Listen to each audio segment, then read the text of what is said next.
अस्सलाम वालेकुम फ्रेंड्स, आज का हमारा टॉपिक है carbohydrates. Carbohydrates are commonly known hydrates of carbon.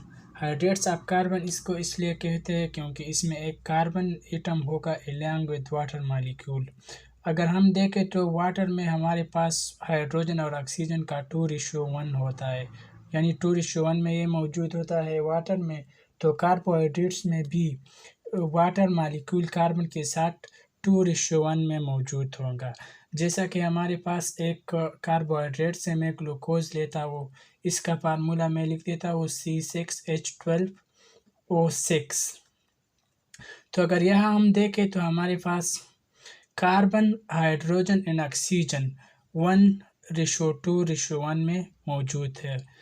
तो इसलिए जिस कंपाउंड में भी ऑक्सीजन और हाइड्रोजन का रेशो 2:1 में, तो वो हाइड्रेट्स होता है यहाँ पर। इसलिए हाइड्रेट्स ऑफ कार्बन इसको कहते हैं क्योंकि इसमें कार्बन, हाइड्रोजन और ऑक्सीजन का जो रेशो है वो 2:1 है। इनिशियली ये समझा जाता था कि कार्बोहाइड्रेट्स यानी जितनी भी कार्बोहाइड्रेट्स है ये हमारे पास हाइड्रेट्स ऑफ कार्बन है और ये फार्मूला सेटिस्फाई करेगा CH2ON। ये जनरल फार्मूला था कि यानी कि जितने भी कार्बोहाइड्रेट्स थे ये फार्मूला सेटिस्फाई करता था। लेकिन बाद में कुछ नॉन कार्बोहाइड्रेट्स कंपाउंड थे जो वो भी ये फार्मूला सेटिस्फाई करता था। लेट्स सपोज मेरे पास एसिटिक एसिड है जो कि नॉन कार्बोहाइड्रेट्स है। एसिटिक एसिड भी ये फार्मूला CH2ON जो जनरल फार्मूला है ये सेटिस्फाई करता है। C4H4O2 यहाँ पर भी हमारे पास हाइड्रोजन और ऑक्सीजन 2:1 में मौजूद है। अगर मैं दूसरा एग्जांपल ले लूँ तो हमारे पास लैक्टिक एसिड भी एक नॉन कार्बोहाइड्रेट्स कंपाउंड है, यानी हम इसे कहते थे कि ये नॉन शुगर कंपाउंड है और ये भी ये फार्मूला सेटिस्फाई करता है। अब कुछ शुगर भी इस तरह है जो कि वो इसका असल में ये हमारे पास कार्बोहाइड्रेट्स है, लेकिन वो ये जो जनरल फार्मूला है CH2ON ये सेटिस्फाई नहीं करता है। जैसा कि हमारे पास है डीऑक्सीराइबोज। डीऑक्सीराइबोज आप जानते हैं कि एक 5 कार्बन शुगर है C5H10O4। ये हमारे पास ये फार्मूला सेटिस्फाई नहीं करता है। तो ये hydrates of carbon all sugar मतलब कुछ ऐसे कंपाउंड है जो कि नॉन शुगर है वो भी ये फार्मूला सेटिस्फाई करता है, और कुछ ऐसे शुगर भी है जैसा कि हमारे पास एक दूसरा रेमेनोहेक्सोज, ये भी एक शुगर कंपाउंड है लेकिन ये जनरल फार्मूला सेटिस्फाई नहीं करता है। C6H12O5 इसका फार्मूला है। अब ऑल शुगर के केसेस में हम ये कार्बोहाइड्रेट्स को हाइड्रेट्स ऑफ कार्बन नहीं कह सकते। तो इसलिए हम केमिकली अगर इसको डिफाइन करें, केमिकली कार्बोहाइड्रेट्स हमारे पास fully hydroxy aldehyde and ketone है। हाइड्रेट्स और fully hydroxy aldehyde and ketone है। फुली हाइड्रोक्सी इसको हम इस वजह से कहते हैं कि क्योंकि इसमें बहुत सारे हाइड्रोक्सिल ग्रुप प्रेजेंट होंगे।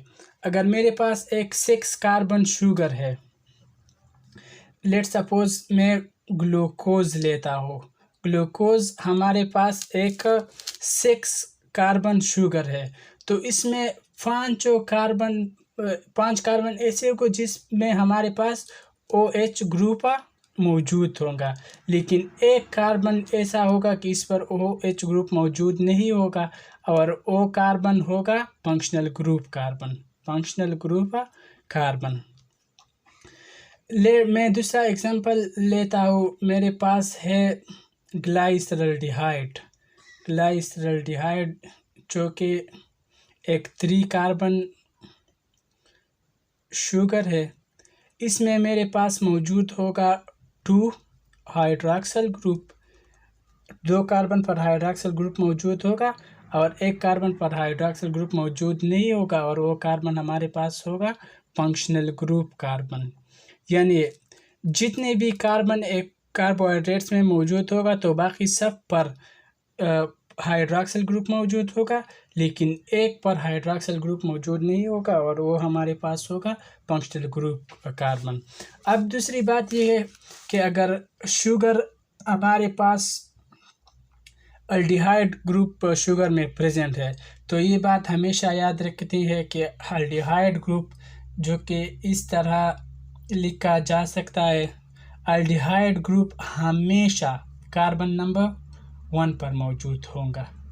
और कीटोन जो कि इसका फार्मूला इस तरह है, तो ये हमेशा कार्बन नंबर 1 पर ये मौजूद नहीं हो सकता। कार्बन नंबर 1 के अलावा ये किसी भी कार्बन पर मौजूद हो सकता है। तो अगर हम एग्जैक्ट डिफिनीशन करें कार्बोहाइड्रेट्स की तो हम ऐसे लिखेंगे कि they are fully hydroxy aldehyde and ketones, fully hydroxy aldehyde and ketone, या तो अल्डिहाइड ग्रुप होगा इसमें या कीटोन ग्रुप होगा इसमें। आर दोस कंपाउंड, या तो ये पॉली हाइड्रॉक्सी अल्डिहाइड या कीटोन होंगे या वो कंपाउंड होंगे कि जिसकी हम हाइड्रोलिसिस करें तो ये कंपाउंड प्रोड्यूस करेगा। Are those compound which produce these compounds on hydrolysis, जब हम इसके कंपाउंड हाइड्रोलिसिस करें जो स्मॉल यूनिट बनेंगे तो वो भी पॉलीहाइड्रॉक्सी अल्डिहाइड होंगे या कीटोन होंगे। अब हम आते हैं, ये तो इसकी डिफिनीशन हुआ कि ये तो या पॉलीहाइड्रॉक्सी अल्डिहाइड होंगे या कीटोन होंगे या वो कंपाउंड होंगे जो कि ये कंपाउंड हाइड्रोलिसिस करने पर पॉलीहाइड्रॉक्सी अल्डिहाइड या कीटोन प्रोड्यूस करे। अब हम इसकी जनरल फार्मूला की तरफ आते हैं, तो इसको जनरल फार्मूला इस फार्मूले से इसको रिप्रेजेंट करते हैं, CxH2OY, CxH2OY, where x and y हमारे पास x एंड y होल नंबर्स है और ये दोनों x और y ये सेम भी हो सकता है और डिफरेंट भी हो सकते हैं। अगर मोनोसेकेराइड के केस में हम देखें तो x और y हमारे पास सेम होगा। मोनोसेकेराइड के केस में हम देखें तो x और y सेम होगा। अगर हम ओलिगोसेकेराइड के केस में देखें तो x और y डिफरेंट होगा। मैं एग्जांपल लेता हूँ, लेट्स सपोज मेरे पास ग्लूकोज है जो कि एक मोनोसेकेराइड है C6H12O6। तो यहाँ पर x हमारे पास नंबर ऑफ कार्बन है जो कि 6 है और y हमारे पास नंबर ऑफ ऑक्सीजन है जो कि भी 6 है। तो ये इस केस में हमारे पास सेम हो गई। अगर मैं दूसरा केस ले लूँ ओलिगोसेकेराइड, मैं सक्रोज का एग्जांपल लेता हूँ या माल्टोज का एग्जांपल लेता हूँ, तो इसका फार्मूला अगर मैं लिखूँ तो ये C12H22O11 इसका ये फार्मूला है। तो अगर यहाँ पर मैं देखूँ तो x 12 है और y जो कि ऑक्सीजन है ये 11 है। तो इस केस में ये दोनों डिफरेंट है।